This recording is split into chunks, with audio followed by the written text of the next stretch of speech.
আসসালামু আলাইকুম বন্ধুরা, দেখেন চায়নার একজন মানুষ কুচা ধরার জন্য মাটিতে কিভাবে খোঁড়ে এবং কি টেকনিক অবলম্বন করে। দেখেন, সে প্রথমে এরকমভাবে মাটি খোঁড়া শুরু করে। মাটি খোঁড়ার পর আস্তে আস্তে দেখে সেখান থেকে একটু পানি বের হয়। পানি বের হওয়ার পরে সেখান থেকে সে বুঝতে পারে যে কুচা আছে, হাত দিয়ে বুঝতে পারে। বোঝার পরে সে কি করে, এরকমভাবে আরও বেশি করে খুঁড়তে থাকে।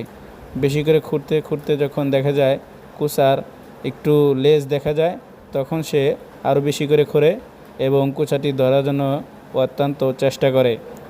সেই খুঁড়তে থাকে, এক পাশ দিয়ে হাত দেয়, কুচা অন্যদিকে চলে যায়, পিছন থেকে খোঁড়ে আবার সামনের দিকে চলে যায়।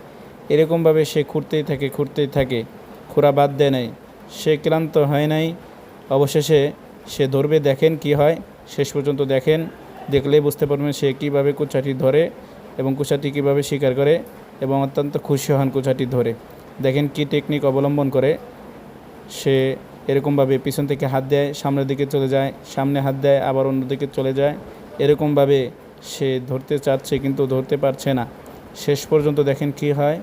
শেষ পর্যন্ত হয়তোবা ধরে ফেলবে। হ্যাঁ, শেষ পর্যন্ত আমরা দেখতে পেলাম ভাইটি কুচাটি ধরেই ফেললো।